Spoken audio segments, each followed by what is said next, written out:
This lecture is going to be on different kinds of arguments and their forms. If I ask you the question, what is an argument? What comes to mind? Is it maybe a heated argument that you had with a parent or a family member or a friend? Maybe, you thought that you had something your way and they thought that they had it their way, and so you disagreed over something? Well, that's sort of a kind of argument. That's the kind of argument that we normally think of when we're talking about people arguing with one another. But it's not really what an argument is. The core sort of underlying idea of an argument is much broader. There's more kinds of things that count as arguments, even if there's no sort of emotional heat involved. That being said, heated arguments are arguments, but that leads us to think like if there's a larger category of arguments, we want to be able to classify them in different ways. We want to have a sort of theory of the different kinds of arguments that there are and the different ways to think about them, the different types. Here's a sort of set of a sample set of a bunch of different kinds of arguments that you might confront, right? Suppose a teen wants to stay out past their curfew, but their dad says no, right? Donald Trump claims that there was election voter fraud, but an investigation claims otherwise. A scientist tries to falsify a theory by showing that their results don't allow for its possibility. A student might try to get their grade improved by appealing to how sick they were during the quarter. Not a very good idea. Or a politician could claim that pharmaceutical companies need to pay more in taxes to offset the opioid crisis that they helped start. All of these are different kinds of situations that will have a sort of argument behind them. Some of them are heated, but not all of them. Now, the question that we want to ask and try to answer in a class like this where we're discussing arguments is what each of these kinds of arguments has in common.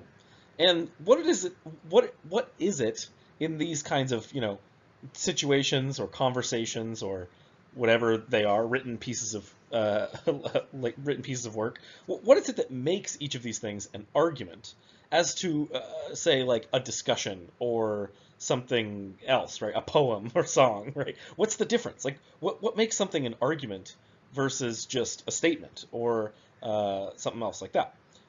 And at the very least, what we need to do in order to start thinking about these things is kind of set apart what all of the aspects are of each of these kinds of arguments, and then look at those generally and see what each of them has in common.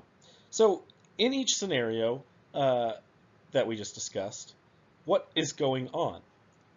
Well, there's going to be a sort of set of claims, right? So take the politician arguing about the pharmaceutical companies needing to pay more in taxes.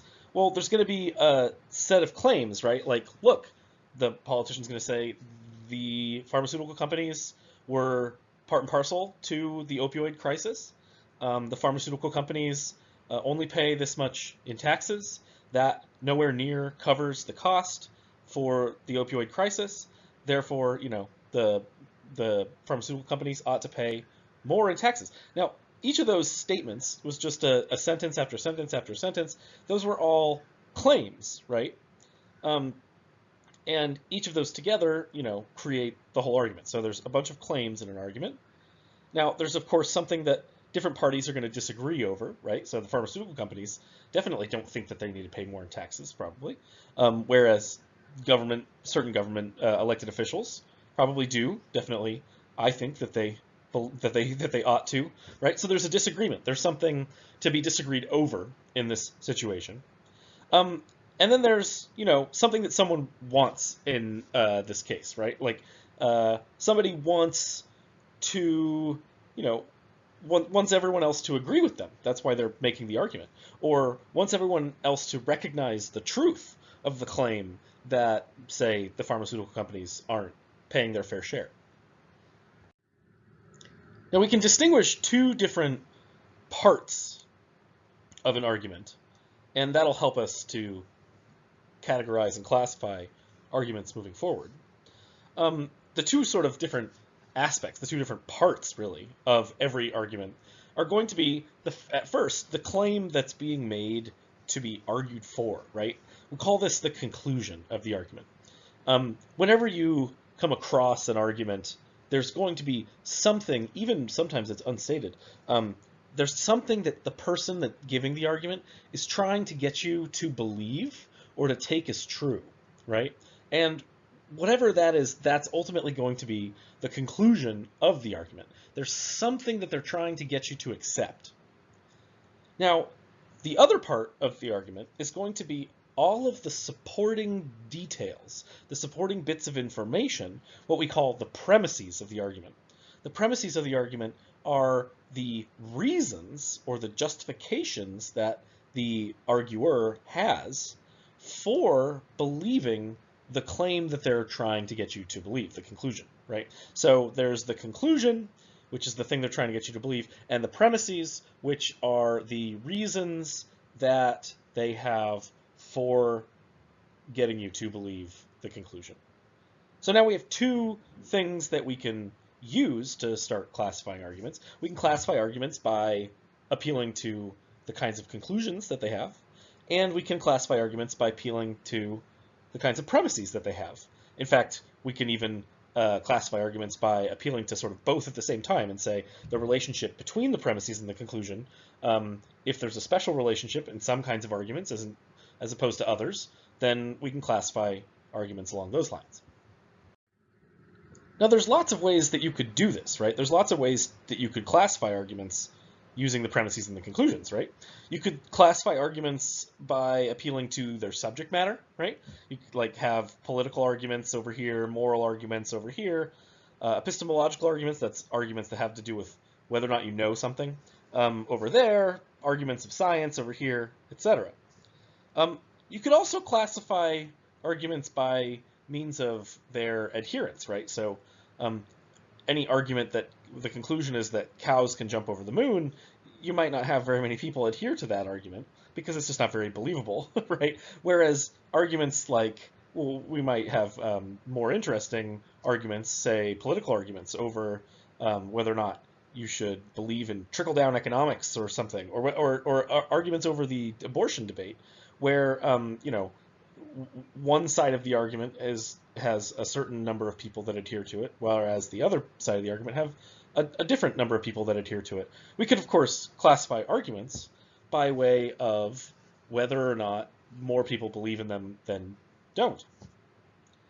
We can also classify arguments by their level of importance, right? Which arguments are more important to you? Which arguments mean more to you?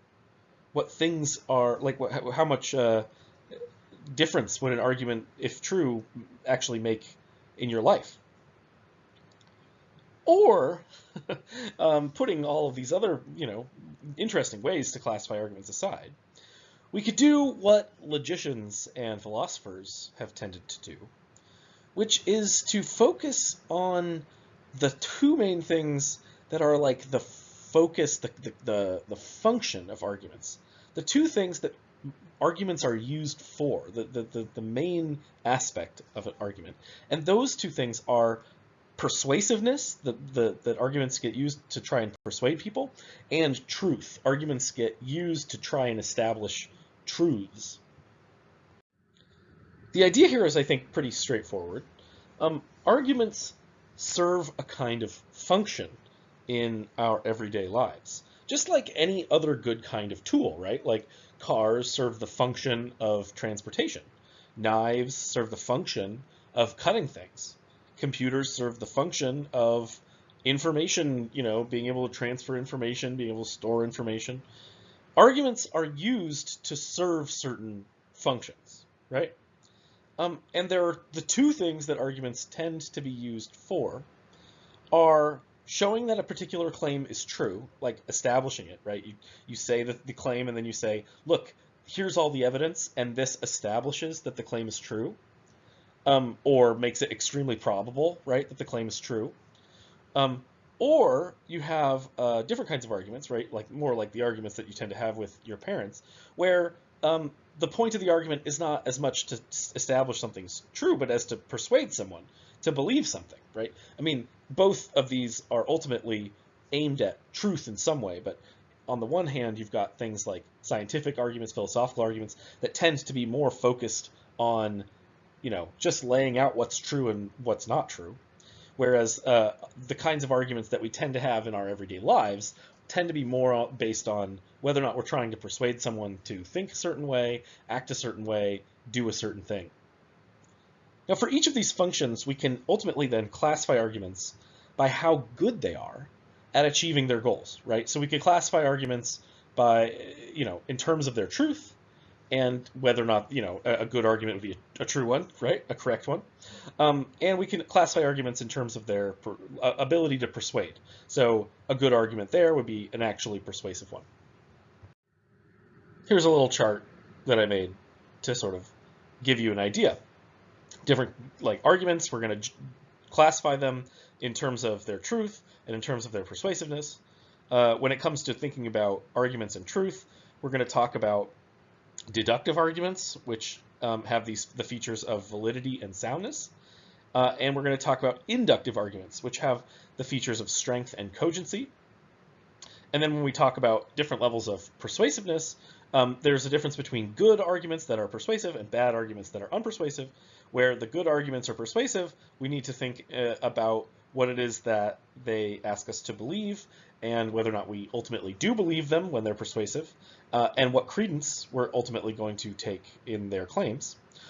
Or when it comes to bad arguments, we need to we want to be able to recognize when an argument is bad and unpersuasive ultimately. And many or most of the time that an argument is bad is the reason is because it commits some kind of fallacy.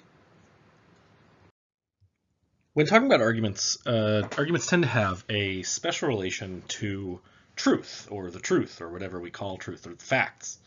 When you're giving an argument, usually what you're trying to do, unless you're doing it sort of insincerely, is trying to claim that a conclusion is true, and then usually you're trying to get somebody to accept that as well. And then the premises that you offer basically support that the conclusion is true. That's what you're trying to do, right? You're claiming that this conclusion is true and offering reasons to believe it, where those premises are also supposedly going to be true, and then on the basis of the truth of the premises, you think that the conclusion is true.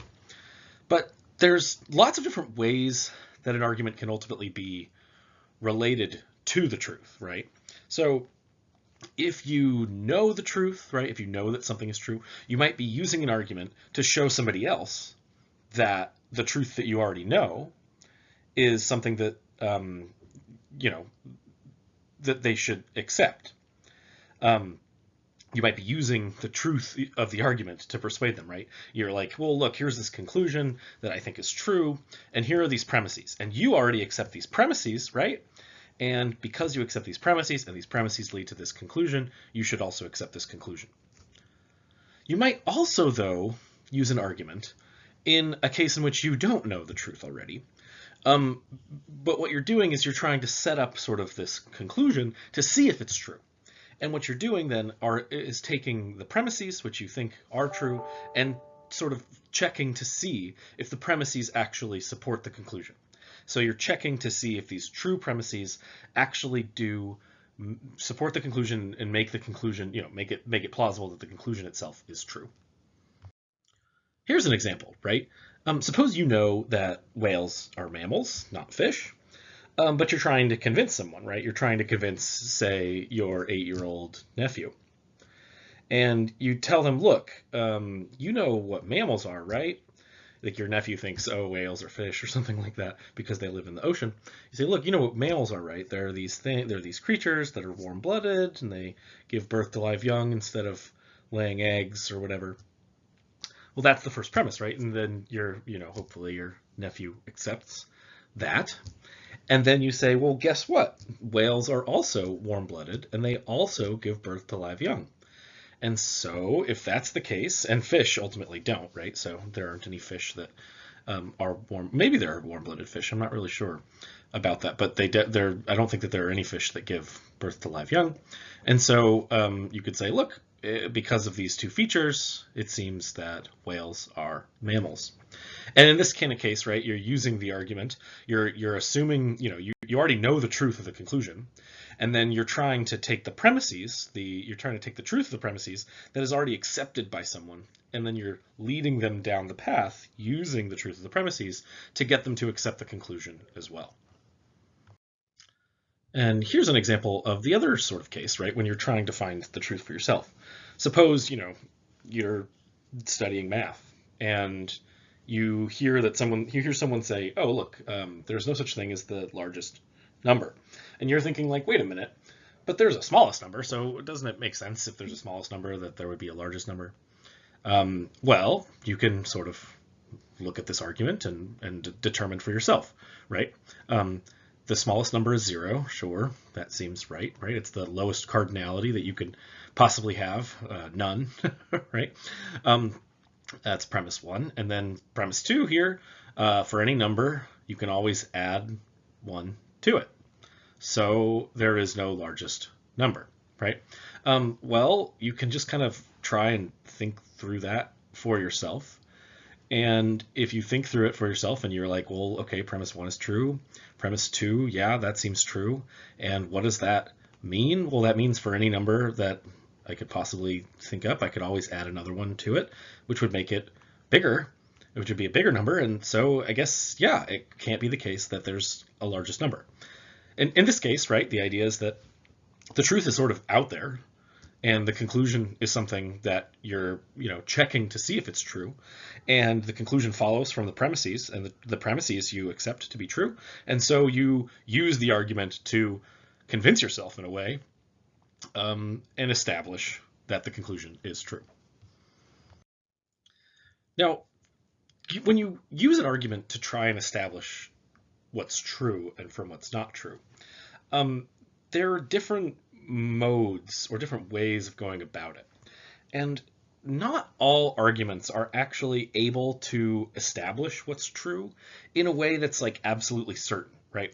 Where some arguments are able, and we'll talk about this more, to show without a shadow of a doubt that if certain premises are true, then the conclusion is true. Whereas other kinds of arguments only show that certain conclusions are more probable than not.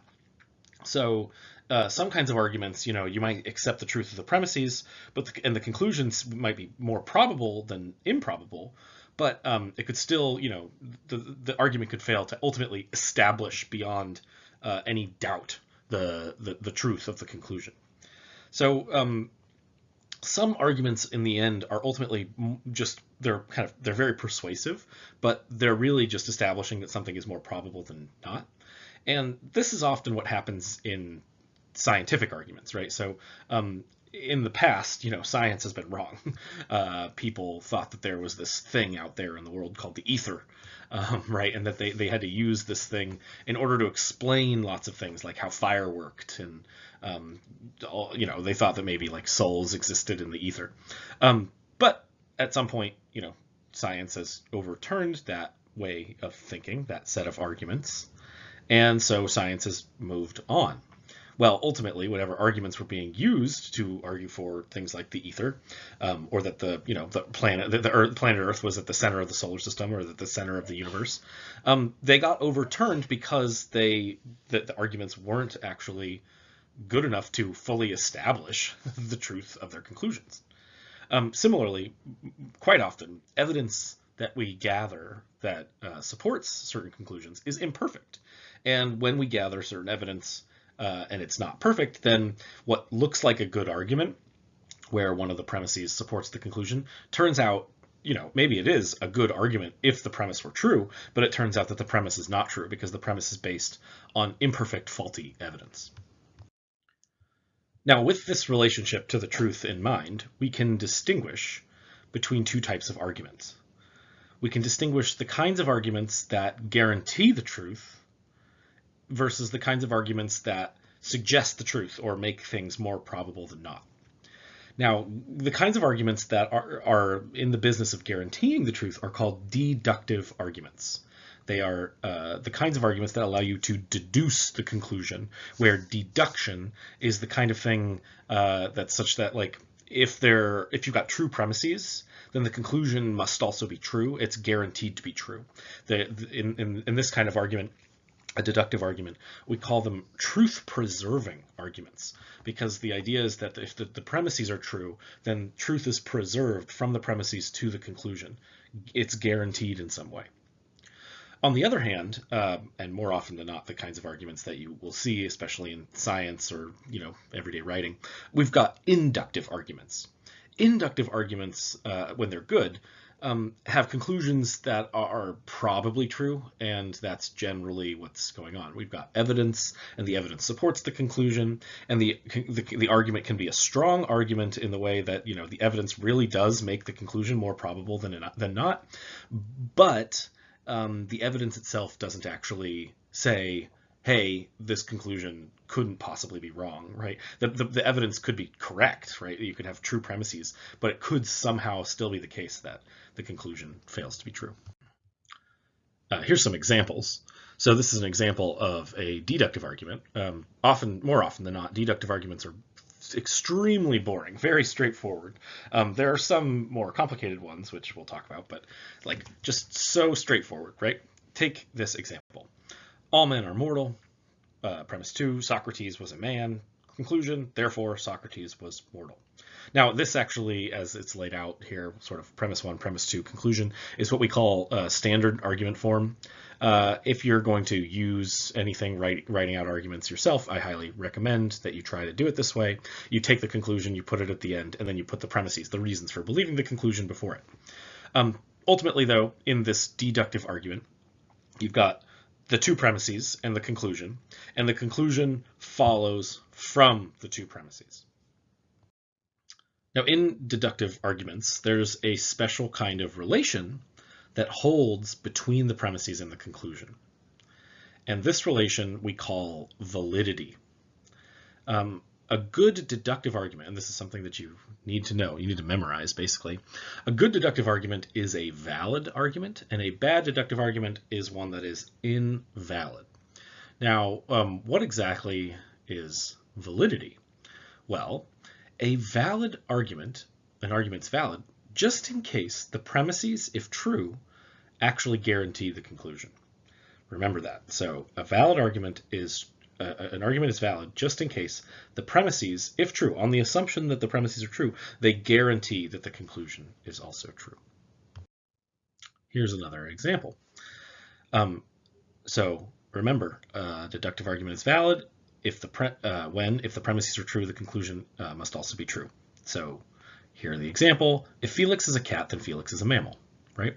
That seems true, right? Because all cats are mammals. And Felix is a cat. Now, think about those first two premises. If they are both true, what has to follow? Well, the conclusion, right? So Felix is a mammal. We might even suppose that Felix isn't a cat, right? Suppose we're talking about Felix the dog or something like that. Well, even in that case, this argument is still valid. Why? Well, because validity doesn't care whether or not the premises are actually true. Validity is a property of arguments, whether or not the arguments are ultimately correct. Validity is the kind of property of an argument that just cares about the relationship between the premises and the conclusion, whether or not any of them are true or false. It cares about whether or not, if the premises are assumed to be true, then the conclusion has to follow, right? And so you can kind of see, right? Even if Felix isn't a cat, so that would make premise 2 false, it's still the case that if Felix is a cat, right? If Felix were to be a cat, then Felix would be a mammal, right? Suppose Felix is a fish, so premise 2 is false. Well, it's still true that if Felix was to be a cat, then Felix would be a mammal. And if Felix were a cat, right, then yeah, Felix would be a mammal. So the argument would still go through in the sense that it would be true if we assumed that the premises were correct. But even if the premises aren't correct, the argument is still good in this sense, right? It's valid. It's still, in a way, a correct form of argument. The other feature, or sort of the further feature of deductive arguments, is their soundness. And ultimately, this is what needs to get added to sort of, understand what it is to have a really good argument. So deductive arguments can be valid, like I was just saying, without ultimately being correct, right?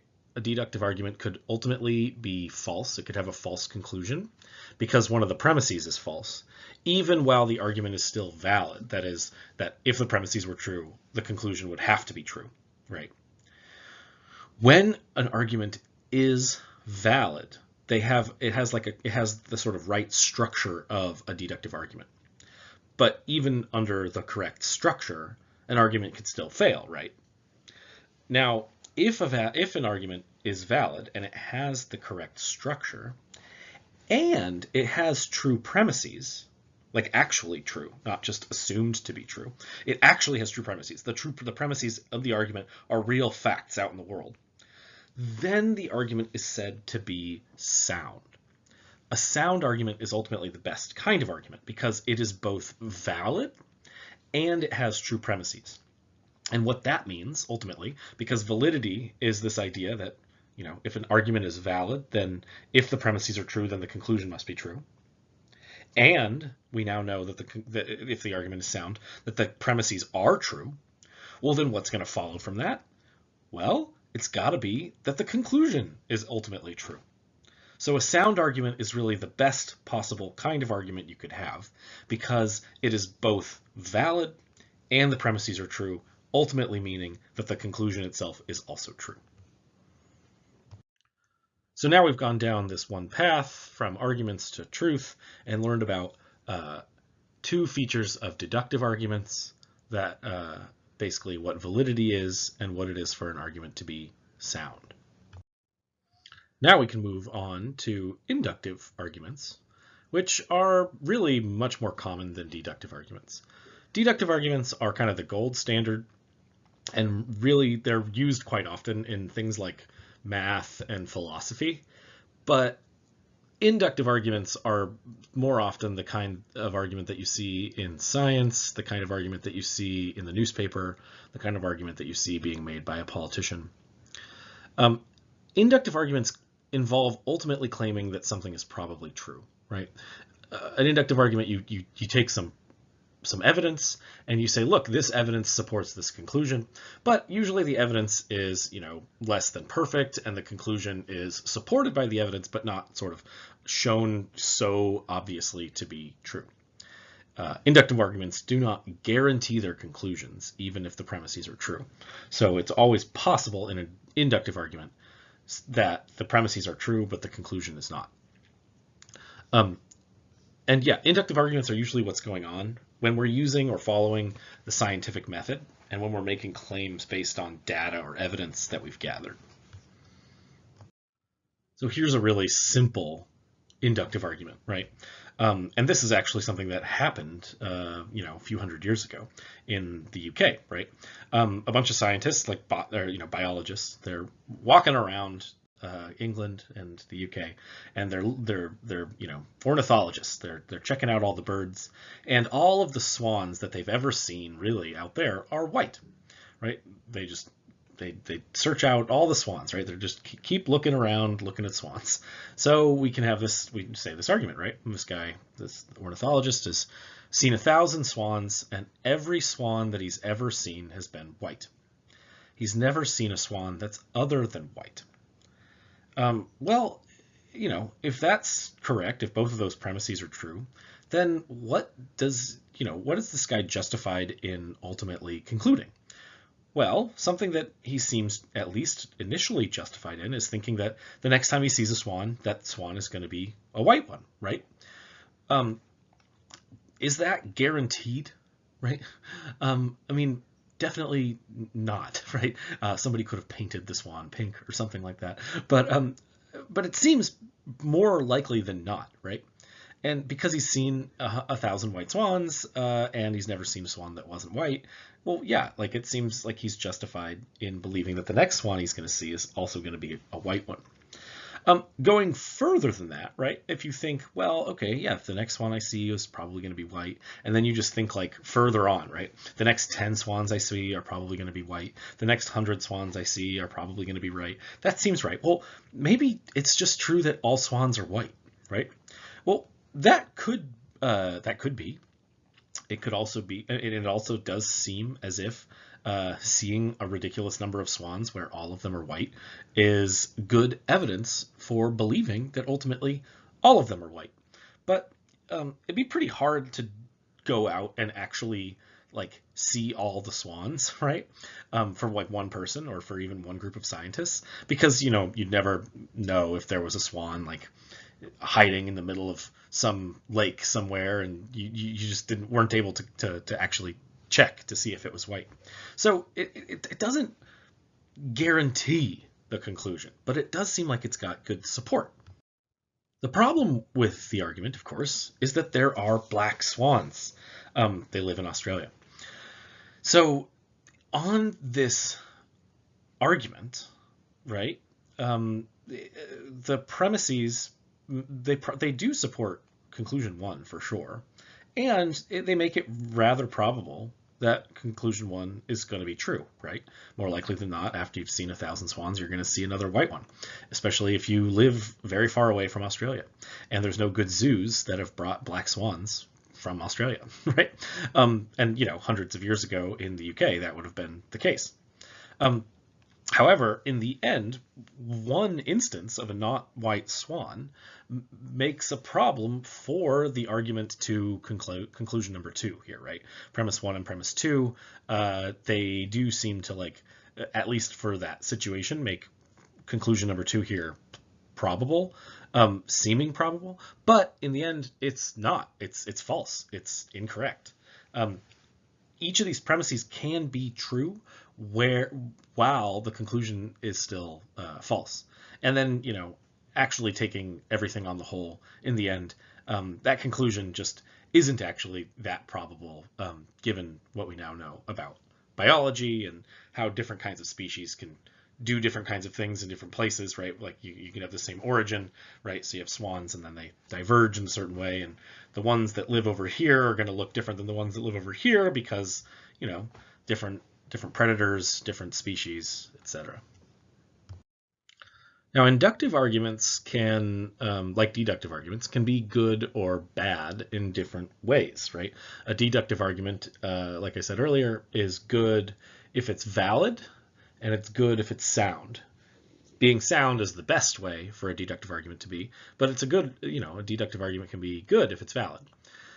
Similarly, inductive arguments are good if they are strong, and best if they are cogent. Now, a strong inductive argument, or strength with respect to an inductive argument, is the kind of thing where we take the premises and we assume that the premises, if true, make the conclusion probable. So here the idea is similar to validity, but we're not saying that if the premises are true, then the conclusion must be true. We're saying that the premises, if they are true, actually make the conclusion probable, right? So we assume that the premises are true, right? Assuming that, like, I've seen 1,000 white swans, and that I've never seen a swan other than the color white. Well, that seems to make it probable, right? So if we assume that that's true, because ultimately it's not true, right? I haven't actually probably seen 1,000 swans in my life. I have no idea how many swans I've seen. But if we assume that it's true, right? Assuming that I've seen 1,000 swans that have all been white, then it seems plausible to believe that the next one I see is going to be white as well. And so the idea here is that would be a strong inductive argument, because the premises, on the assumption that they're true, seem to make the conclusion probable. They make the conclusion more likely than not. Otherwise, the argument would be a weak one. A weak inductive argument is the kind of argument where the premises maybe support the conclusion a little bit, but they don't make it more probable than not. So sometimes, ultimately, evidence for a conclusion is just weak evidence, right? Sometimes these arguments are really bad. Like, it's possible to have an inductive argument that's just a bad one because ultimately the premises don't make the conclusion probable at all. That happens when you have like premises that have nothing to do with the conclusion, right? But in most cases, people are trying to give good arguments where the premises are relevant to the conclusion. And in those kinds of cases, somebody might give evidence for a conclusion, but it's weak evidence because it's just like a little bit of extra evidence, right? If I said, oh, I saw one swan and it was white, so the next swan that I see is also going to be white. Well, seeing one white swan is a little bit of evidence for believing that the next swan you'll see is white, but it's not a lot. It's not enough, right? It's too small of a sample size. So it's kind of weak evidence. It offers some reason for thinking, but it doesn't offer enough reason for thinking that it's more probable than not. Whereas strong evidence does make something more likely than not. Now, here's an example of a strong inductive argument. I have liked every flavor of ice cream that I have ever tried. That's the premise. Conclusion. So I will like the next flavor of ice cream that I try. Now, this is, of course, strong support, right? The premise, if true, makes it seem more likely than not that I'm going to like the next kind of ice cream I try, probably because I just like ice cream, right?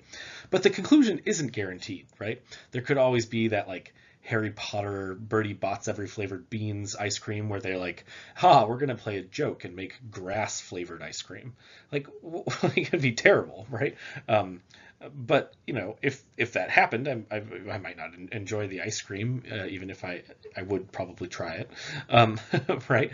So the conclusion isn't guaranteed here, but likelihood is that I'm gonna just try some new Ben and Jerry's flavor that I've never had before, and it's gonna be great, all right? So here we have a strong inductive argument because the conclusion is made probable by the premise. The premise offers strong support for the conclusion. But ultimately, this argument is the premise is false, and the conclusion is, So ultimately, this argument, while being strong, isn't cogent because I don't like mint ice cream.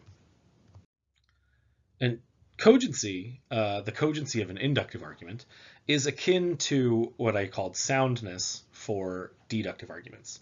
Cogency is when you have a strong inductive argument, that is, the premises actually support that the conclusion is true. They make the conclusion more likely than not, and the premises are true.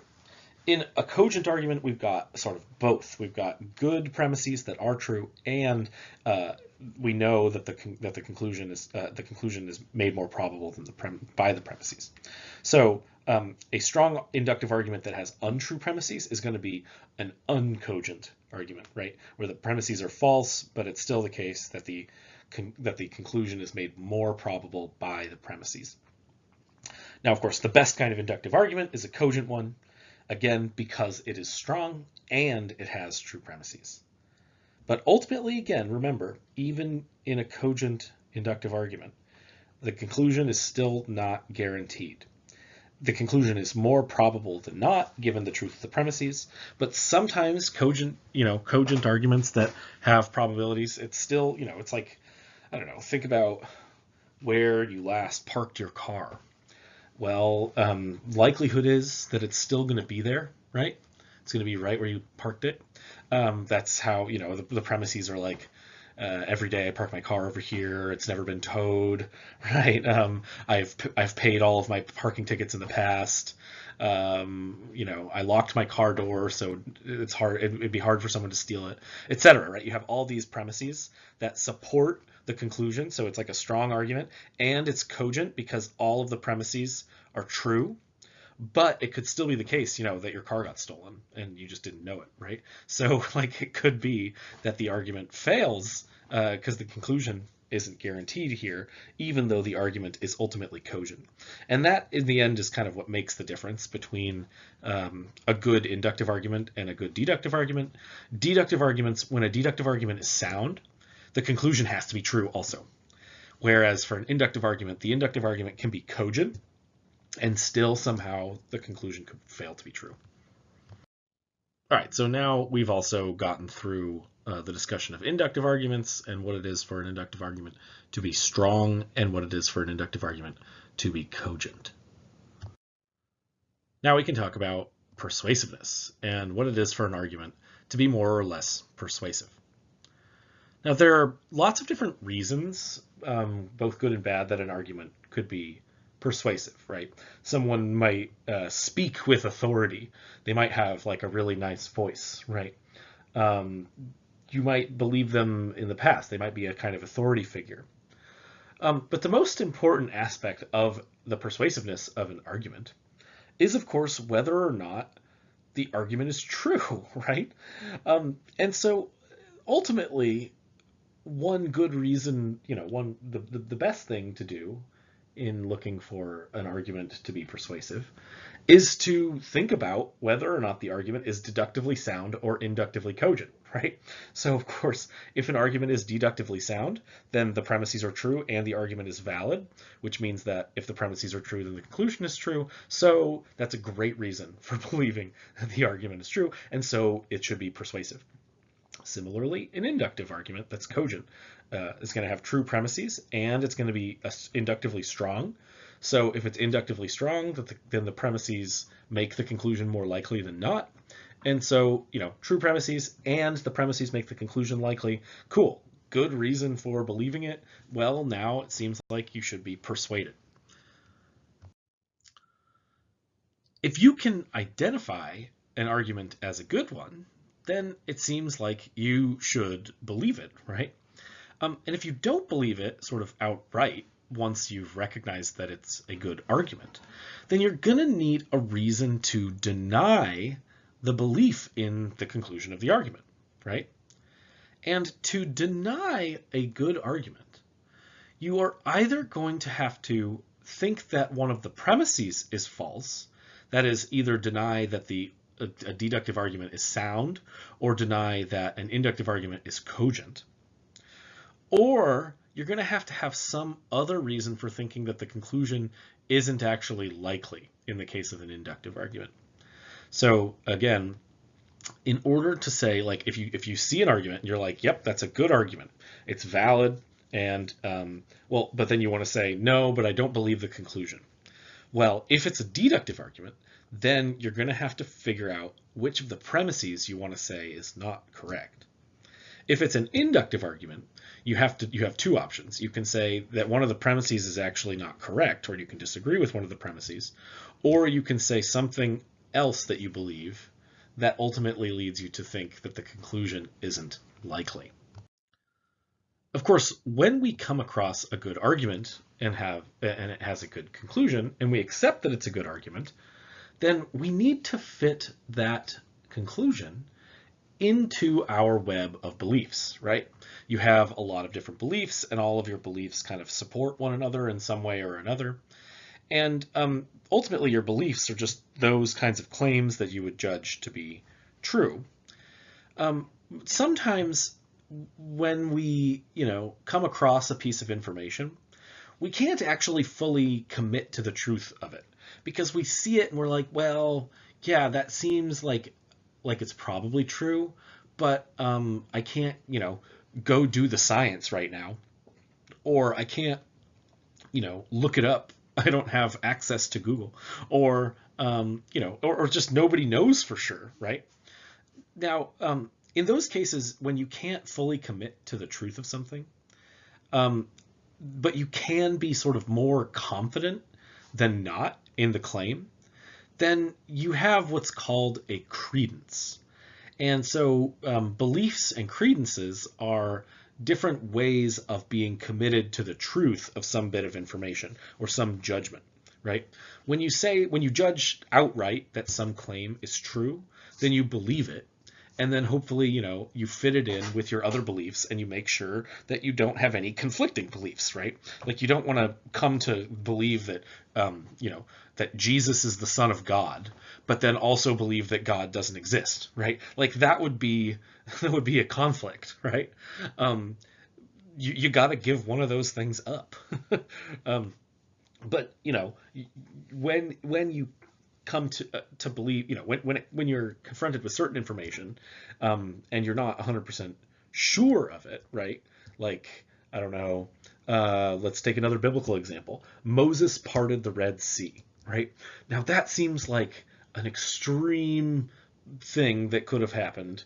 But maybe, you're like, yeah, like, you go and you do a bunch of research, and you find out that the Red Sea works in this one particular way, and that when the wind blows at a certain angle, it could have been that, there was like this way in the Red Sea that someone could walk through.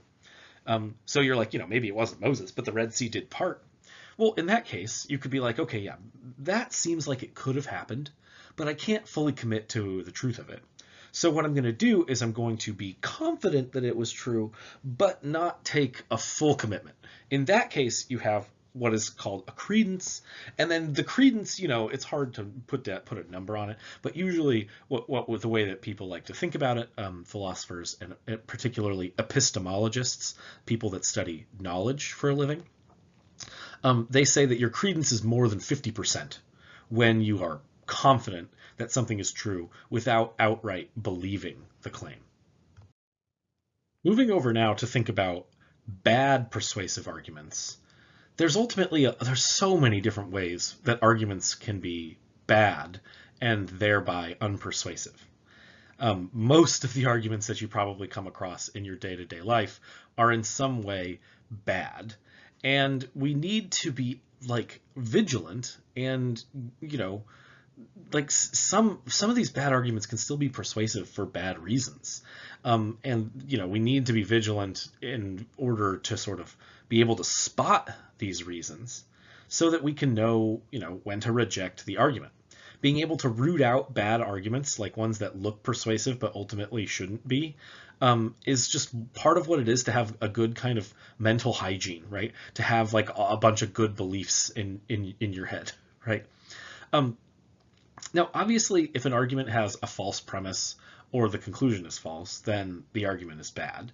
But that you can't always spot that. And then there are other reasons for thinking arguments are bad, right? So sometimes arguments are bad because they aren't structured correctly. So they're invalid arguments, and we'll talk more at length what kinds of arguments are, arguments that are trying to be deductive in form, but they turn out to be poorly structured, and so they're actually invalid. In lots of these cases, ultimately, this is just the kind of case where the premises and the conclusion don't have the right kind of relationship to one another. And in those cases, you just have a bad argument that shouldn't be persuasive. Some kinds of arguments, don't lend probability or plausibility to their conclusions, right? The premises simply do not support the conclusion in the right way. Sometimes there are arguments where the premises are off topic, and you'll see that happen a lot when we talk about certain kinds of fallacies. And then some arguments, they ultimately leave out premises in order to make themselves look more plausible. This is called an implicit premise or an enthymeme. It's the kind of argument that leaves something out, where it's usually easy to fix the argument to add the premise back in, but usually the reason that the person left the premise out is because it's the premise that's the stinker. It's the premise that's the least plausible in the end. Fallacies are one, if not most, of the forms of bad reasoning. Fallacies are often what is being committed. You're committing a fallacy when you're making an argument that is unpersuasive. Almost all bad arguments commit some kind of fallacy. And fallacies can ultimately be distinguished into two different camps. We have formal fallacies, which are the fallacies of deductive reasoning and ultimately result in arguments that are invalid. And then we have informal fallacies. These fallacies are fallacies of inductive reasoning, fallacies of relevance, fallacies of bias, fallacies of sample size. There's a huge number of informal fallacies, which are just kind of bad ways of reasoning, whereas formal fallacies are poorly structured arguments that just don't work because you didn't put them together correctly. Formal fallacies are, again, fallacies of deductive reasoning, and we'll talk more about these in the lecture on deductive reasoning. And the example, here's just a really simple example here, right? All men are mortal, Felix is mortal, therefore Felix is a man. This argument is, if you look closely, simply badly put together, right? If we said Felix is a man, then it would the conclusion that Felix is a mortal might follow. Right, that would be a valid argument, even if Felix ultimately turns out to not be a man, he's a cat. But the way that this current argument is structured is highly problematic, right? All men are mortal, Felix is mortal, therefore Felix is a man. That doesn't make sense, right? Because in this case, the premises are actually true, supposing Felix is a cat. But that it doesn't follow then that Felix is a man. And these fallacies can ultimately be pretty easily spotted once you are good at spotting whether or not something is valid or invalid. And that's something that we're going to spend a little bit of time thinking about, because it really is ultimately helpful sort of in your reading skills and in your argumentative writing to be able to spot when an argument is committing a deductive fallacy. Informal fallacies, like inductive arguments, are way more common, and they really do, more often than not, accompany inductive arguments. So here's like a really simple example of an informal fallacy. Donald Trump said that the vaccines aren't effective. Only effective vaccines are worth the risk, therefore I probably shouldn't take the vaccine. Well, in this case, the reason that this would be an informal fallacy is that this is the fallacy of what's called appeal to authority. And appeal to authority, I mean, so obviously authorities are correct. Like, you know, if you're asking a doctor for a medical opinion, that's probably a good authority. But Donald Trump isn't a good authority on vaccine effectiveness, right? He's not a doctor. I mean, if Donald Trump was saying, my doctor said that the vaccine wasn't effective, that's a different thing. But if he just says, no, the vaccines aren't effective, well, that's a problem. He's the wrong kind of authority in this case, and so the argument is bad. Why? Because the premise, as it stands, even if it's true, doesn't actually support the conclusion, because it's irrelevant what Donald Trump thinks to whether or not you should actually take the vaccine, because he's the wrong kind of authority in this case. In the next few lectures, we're going to be covering deductive argument forms and how they work, and kind of aspects of formal thinking, like how to sort of formalize arguments and make them, basically it turns arguments into a kind of math that's really simple and super straightforward, and then, you know, makes it easy and helpful for thinking. We'll talk about the formal fallacies when talking about deductive arguments. Then we'll talk about inductive arguments and how they work, as well as the informal fallacies.